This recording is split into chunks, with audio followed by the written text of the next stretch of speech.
우리가 신 것을 먹으면 어떤 표정을 짓게 될까요? 이러겠죠. 예. 제가 이번에 영화 한 편을 봤는데 그 영화에서 배우들이 신거를 먹더라고요. 근데 그 신거를 먹는 표정이 너무 웃겨가지고 영화관 사람들이 다 자지러지는 것을 본 적이 있습니다. 경험한 적이 있습니다. 마찬가지죠. 우리가 무엇을 먹느냐에 따라 그것이 매우면 맵다고 하고요, 시면 시다고 하고, 달면 이 얼굴이 평온해집니다. 말씀을 들으면 우린 어떤 변화가 있어야 할까요? 말씀을 들었는데 그래야지, 알아, 맞아, 그렇게 살아야지, 이렇게 반응을 하고 있는 건 말씀을 들은 게 아니죠. 말씀을 듣는 사람은 우리가 자녀들에게 말했을 때 자녀들이 듣는 것처럼 알았어, 다 알아, 아유, 뭐 알지도 못하면서 그렇게 얘기해, 됐어, 알겠어, 내가 알아서 할게. 어떻게 보면 우리가 만약에 이런 태도로 말씀을 듣고 있다면 말씀을 듣지도 않고 믿지도 않는 것입니다. 말씀은요, 우리가 믿음이 있다면 듣는 순간 우리의 표정과 삶과 행동과 생각이 다 바뀝니다. 만약에 우리가 이렇게 말씀을 듣지 않고 있다면 주님 앞에서 겸손히 내 마음을 부드럽게 하시고 하나님의 말씀을 듣게 하여 주시옵소서라고 기도해야만 할 것입니다. 실제로 믿음이란 하나님과 인간을 연합하게 하는 것이라고 할 수 있습니다. 그리고 그 믿음만이 우리를 구원합니다. 그래서요, 히브리서 4장 2절에서는요, 광야의 이스라엘이 안식의 땅에 들어가지 못한 이유를 이렇게 말씀하고 있습니다. 말씀은 들었으나 믿음과 결부시키지 못함이라. 우리 가운데 혹시 말씀을 들었지만 믿음으로 결부되지 못하는 삶이 있다면, 우리 마음이 그런 상태라면 하나님께 간절히 구하시기 바랍니다. 주님 말씀 앞에서 울고 웃게 하시고 주님 말씀으로 힘이 나는 믿음의 사람이 되게 하여 주시옵소서. 근데 오늘도요, 오늘 본문 이 이야기에서 드러나는 사람들도 역시 말씀을 들었으나 그 말씀을 삶과 결부시키지 못한 사람들이 등장하고 있습니다. 그런데 오늘 본문을 보기 전에 그 앞의 이야기를 우리가 먼저 알아야 하는데요. 그래서 이 앞의 이야기를 먼저 말씀을 드리도록 하겠습니다. 솔로몬이라는 왕 아시죠? 이 솔로몬이 우상 숭배로 인해서 하나님께서 솔로몬에게 이런 벌을 주십니다. 너의 아들의 때에 나라를 둘로 나누겠다. 그래서 북쪽에 있는 10지파의 나라는 너의 신하 여로보암에게 주고 남쪽 유다는 너의 아들 르호보암에게 주겠다라고 하나님께서 말씀하십니다. 그리고 나서 하나님께서 참 놀랍게도 여로보암에게 가서, 다윗의 후손이 아닌 솔로몬의 신하 여로보암에게 가서 이렇게 말씀합니다. 내가 너에게 왕위를 주는데 잠깐 주는 게 아니야.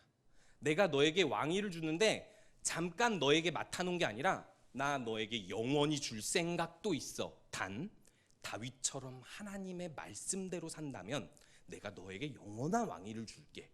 제가 여로보암이었다라고 생각했을 때 이게 웬 떡이야. 오늘 떡을 2개나 받았는데요, 이게 웬 떡이야 할 겁니다. 하나님 말씀 잘 순종해야지, 이런 생각을 하게 될 것입니다. 근데 여로보암이 그 말씀대로 살았습니까? 그랬다면 열왕기가 기록되지 않았을 겁니다. 여로보암은요, 이 말씀을 거부합니다. 그 이유가 있습니다. 남유다의 성전이 있는데 매년 3번 이스라엘 민족이 다 남유다로 가서 예배를 드립니다. 그러면 북이스라엘 왕인 여로보암 입장에서는 정치적으로 입장이 어떻게 되죠? 불리해지죠. 그렇기 때문에 하나님 말씀대로 사는 것이 여로보암에게는 득일까요? 손해일까요? 당연히 믿음으로는 득이죠. 그런데 누가 봐도 손해입니다. 멍청한 거죠. 세상 말로 이야기하면 미련한 겁니다.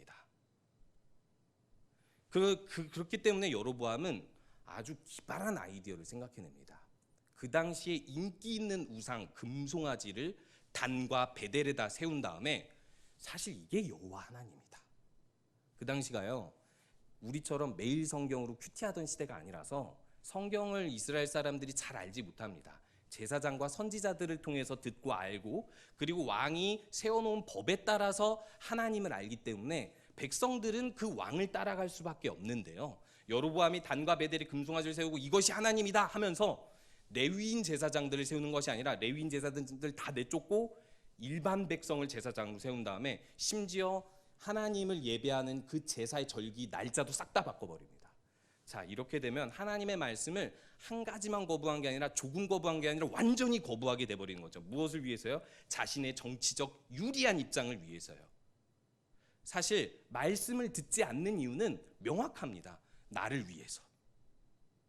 우리들이 생각했을 때 나를 위해서 이게 가장 필요해라고 생각했을 때 우린 절대 말씀을 듣지 않습니다. 자녀들이 말 안 들을 때 그렇잖아요. 지금 나에게 필요한 것 이것인데 다른 것을 부모님이 이야기하면 잔소리라고 거부합니다.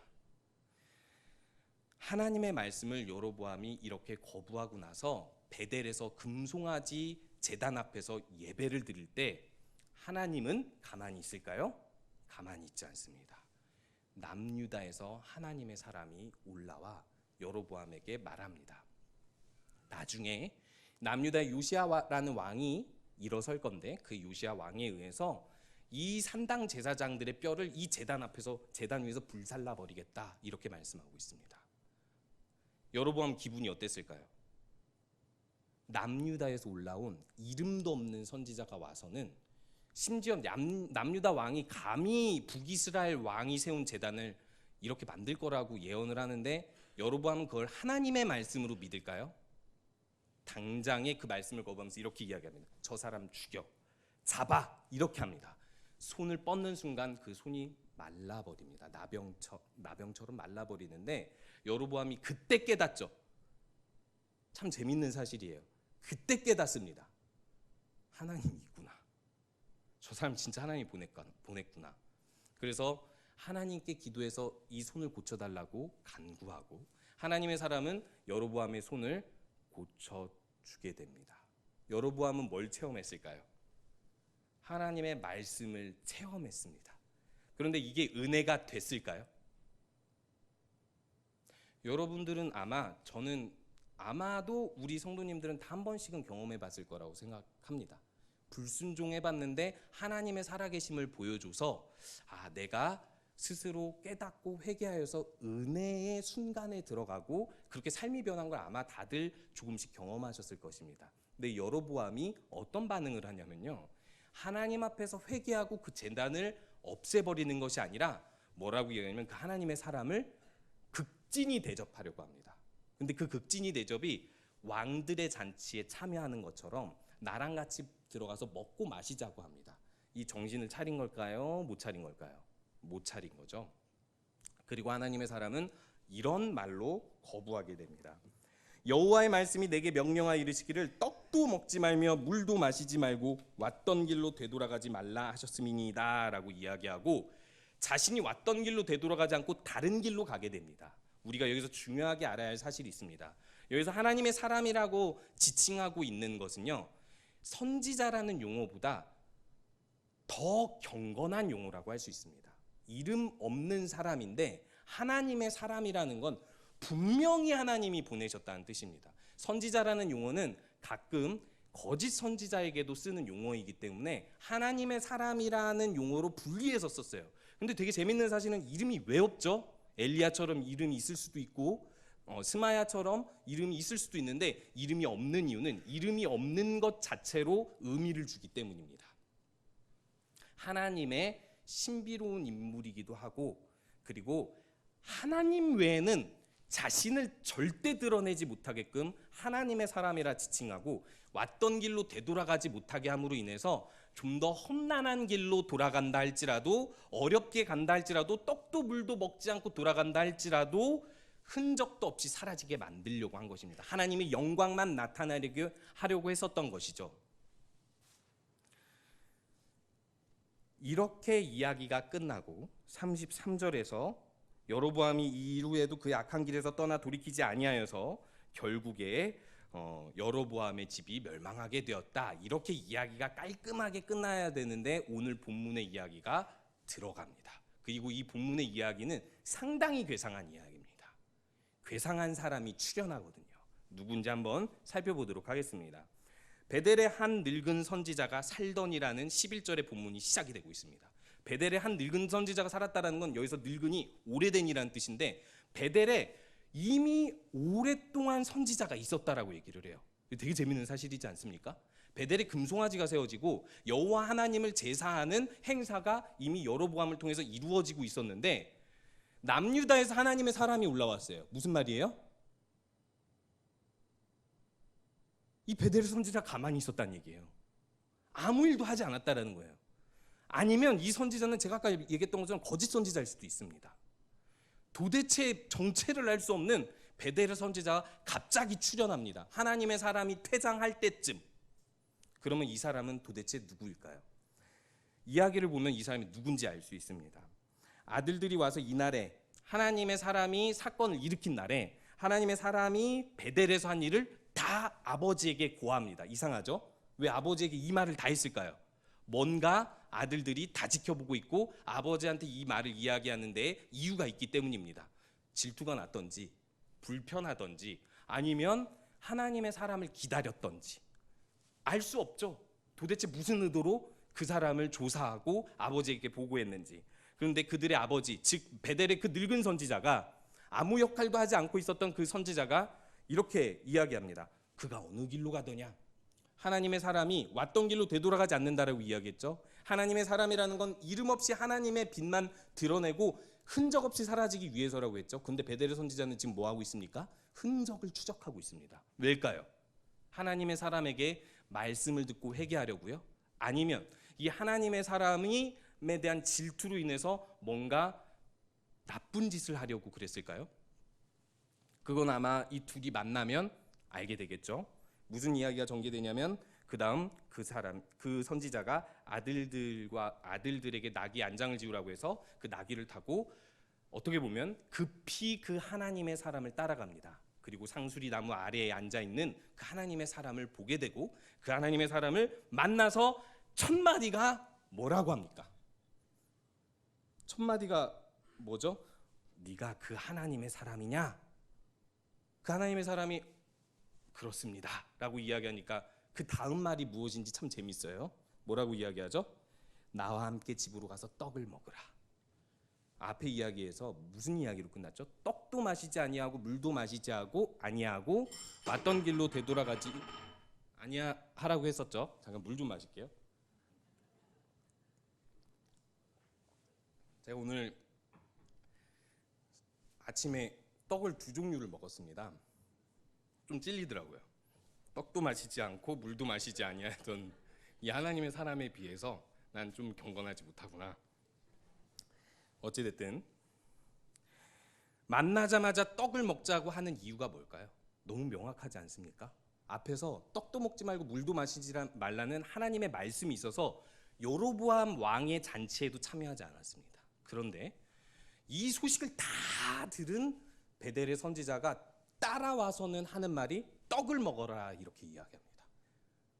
하나님의 말씀을 전면으로 거부하라는 이야기일까요? 아니면 혹여나 하나님께서 이 선지자를 통해서 대접해 주시려고 하는 걸까요? 수고했다고.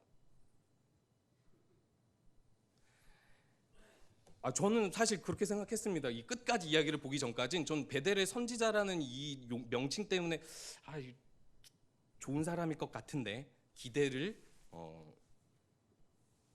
내려놓지 않았던 것 같습니다. 하나님의 사람이 이에 대해서 어떻게 반응한지 16절에서 이야기합니다. 나는 그대와 함께 돌아가지도 못하겠고 그대와 함께 들어가지도 못하겠으면 내가 이곳에서 그대와 함께 떡도 먹지 아니하고 물도 마시지 아니하리니 이는 여호와의 말씀이 그러했다라고 아주 자신 있게 이야기합니다. 이야기는 이렇게 끝나야 됩니다. 그런데요, 이 베델의 늙은 선지자가 그 다음 말을 하는데 그가 그 사람에게 이렇게 얘기합니다. 나도 그대와 같은 선지자라. 천사가 여호와의 말씀으로 내게 이르기를 그를 내 집으로 데리고 돌아와서 그에게 떡을 먹이고 물을 마시게 하라 했느니라 하니 이는 그 사람을 속임이라 라고 이야기합니다. 갑자기 전지적 작가 시점에서 속임이라라고 이야기하면서 이 베델의 선지자의 정체가 드러났습니다. 이 사람은 속이려고 왔죠. 근데 전 아직도 이 생각을 늦출 수 없습니다. 멈출 수 없습니다. 뭐예요? 이 선지자가 정말 나쁜 사람일까? 정말 거짓 선지자일까? 정말 사탄의 수하일까? 아닐 것 같은데. 근데 이 선지자가 이렇게 표현합니다. 너와 같은 선지자이고 난 천사에게 말씀을 받았다. 아주 설득력 있죠. 하나님의 말씀이라 이렇게 이야기하면 전면으로 거부될 수 있지만 천사에게 말씀을 받았다라고 하니까 뭔가 조금 설득력이 있을 수도 있습니다. 그 상황에서. 더더군다나 너랑 같은 선지자다, 동료다라고 이야기하는 겁니다. 하나님의 사람이 이때 어떤 반응을 할까요? 너무나도 당당하게 여호와의 말씀이 떡도 마시지 말고 물도 마시지 말라 했으니 하나님이 말씀을 바꿀 리가 없다. 나는 말씀대로 이곳을 떠나겠다라고 하지 않습니다. 뭐라고 이야기하냐면 너무나도 허무하게 이에 그 사람이 그와 함께 돌아가서 그의 집에서 떡을 먹으며 물을 마시니라 라고 이야기합니다.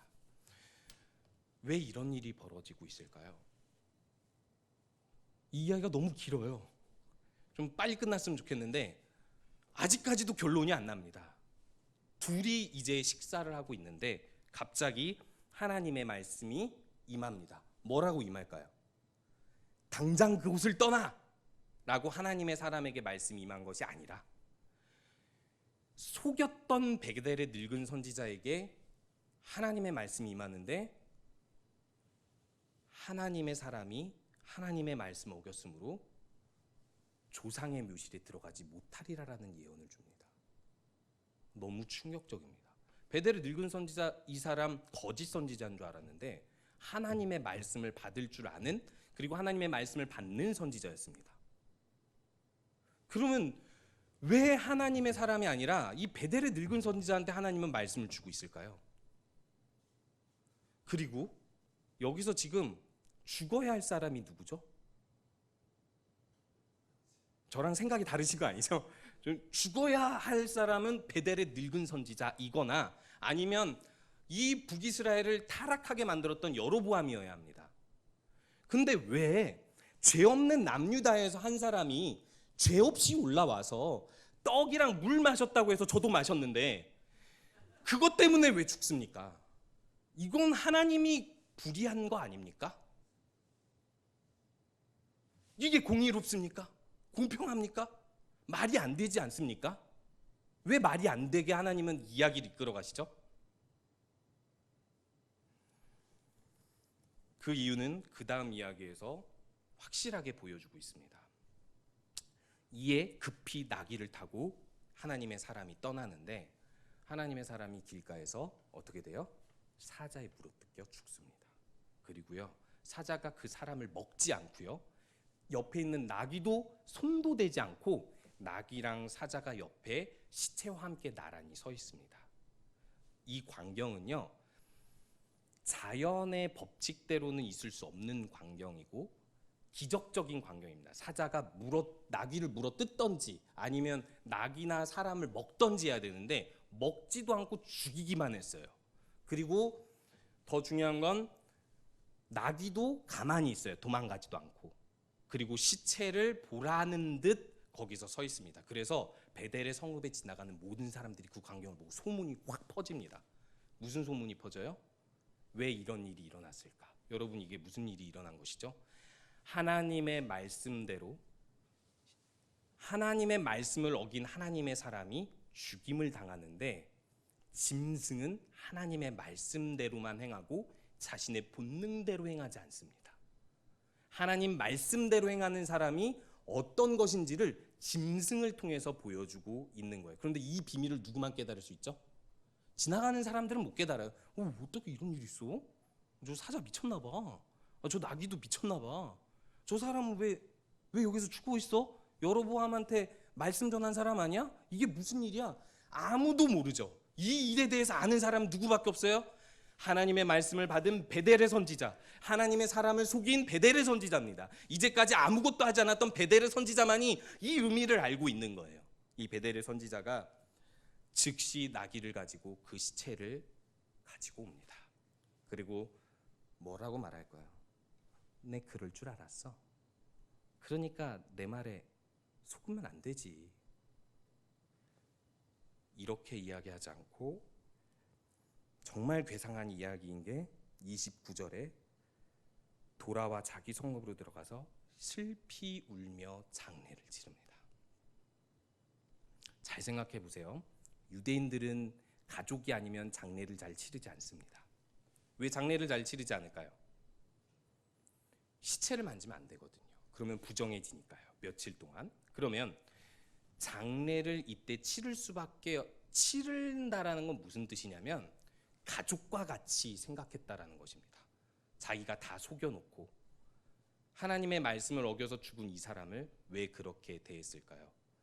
이 사람은 그 다음에 이렇게 말하고 있습니다. 내 뼈를 그의 뼈 곁에 두라. 이 사람은요, 사실 하나님의 말씀을 원래 전했던 선지자였을 수 있으나 아마도 베델의 금송아지 숭배가 생겨나면서부터 죽음이 두려워, 그 위협이 두려워서 하나님의 말씀이 있어도 그 말씀을 전하지 않거나 혹은 하나님의 말씀을 못 듣는 무딘 사람으로 됐을 확률이 아주 높습니다. 그래서요, 베델에 하나님의 말씀을 듣고 전할 한 사람이 없는 그때에 남유다에서 죄 없는 한 사람이 불려옵니다. 베델의 선지자는 이 하나님의 사람이 한 모든 일들을 듣고도 믿지 못했습니다. 하나님의 사람이 진짜 맞나? 그 사람의 말대로 정말 여로보암의 제단이 무너질까? 과연 그럴까? 하나님의 말씀을 믿지 못했습니다. 베델의 선지자는 믿지 못했기 때문에 하나님을 시험하고 싶었던 겁니다. 하나님의 사람을 이렇게 해보면, 그 사람의 말대로 해보면 이 사람이 속는지 아닌지 하나님이 어떻게 하실지 분명히 드러날 거 아니야. 그걸 알아보고 싶어서 이 사람을 속여서 데리고 와서 먹였더니 무슨 일이 일어납니까? 진짜 그 사람이 죽어버렸어요. 그런데 이때 베델의 선지자가 깨닫는 사실이 있어요. 이 사람을 죽인 사람이 누굽니까? 자기예요. 나 때문에 이 사람이 죽었어요. 내가 여기서 말씀을 제대로 깨닫고 전하기만 했어도 이 사람은 여기에 올라오지 않았습니다. 내가 이 사람을 시험하지 않았으면, 속이지 않았으면 이 사람은 죽지 않았습니다. 근데 왜 죄 없는 이 사람이 여기 북이스라엘에 올라와서 까닭없는 죽음을 당해야만 하겠습니까? 물론 말씀을 어겼기 때문에 죽어야 되는 것도 맞습니다. 그 사소한 죄도 하나님 앞에 사망이라고 하나님께서 말씀하시고 있으니까요. 그런데요, 그 누구보다도 죽어야 할 사람인 베델의 선지자와 여로보암은 죽지 않고 하나님의 사람이 죽는 이유가 무엇입니까? 그 이유가 32절에서 나옵니다. 그가 여호와의 말씀으로 베델에 있는 제단을 향하고 또 사마리아 성읍들에게 있는 모든 산당을 향하여 외쳐 말한 것이 반드시 이룰 것입니다. 어떻게 변했습니까? 확신이 생겼어요. 하나님의 사람은 말씀을 전하고 죽어서 없어졌고 여로보암도 그것을 믿지 않습니다. 아무도 베델에서 믿지 않는데 베델의 선지자 한 사람만 믿음이 생겼어요. 변화가 일어났어요. 말씀이 반드시 이룰 것이라고요. 우리에게 전해온 말씀이 바로 이것입니다. 이 땅에 의인이 하나도 없기 때문에 하늘에서 하나님의 아들이 오셔야만 했습니다. 목숨을 버리셔야만 우리가 말씀을 깨달을 수 있었던 거예요. 우리가 그 하나님이 보내신 아들이 죽었는데도 변화되지 못한다면 예수를 믿는다라고 할 수 있을까요? 우리 한번 질문해 보시기 바랍니다. 자신에게. 오늘 왜 예배하셨습니까? 오늘 왜 예배에 나오셨습니까? 오늘 왜 찬양하셨습니까? 여러분들이 한 일주를 살아가는 동안 정말 예수님이 나를 위해서 내 죄 때문에 죽었기 때문에 내 죄가 고민이 되고 이 죄를 깨끗이 씻어내고 싶고 예수님의 은혜를 붙잡으면서 살고 싶으십니까? 그 예수님 때문에 예배하고 싶고 예수님 때문에 살고 싶고 예수님 때문에 목숨을 바쳐 살고 싶으십니까? 어떻게 보면 우리도 이 베델의 선지자와 같이 묻어 있지 않습니까? 예수님이 죽어야 할 뿐이 아닌데, 우리가 죽어야 할 사람들인데 예수님이 오셔서 우리를 대신해서 죽으셨습니다.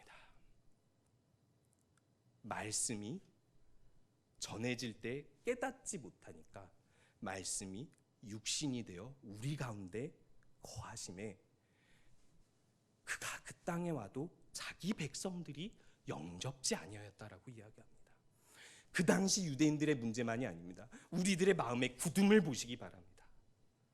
우리들의 마음이 이제는 예수 그리스도로 녹아내리고 당신이 우리를 위해서 마음을 다해 목숨을 다해 사랑하셨던 것처럼 우리도 예수 그리스도의 은혜로 인해서 예수 그리스도께서 내 죄를 대신해서 죽으신 그 은혜 때문에 마음을 다해 목숨을 다해 주님을 사랑하게 하여 주시옵소서. 우리 함께 기도하는 성도님 되시기 바랍니다.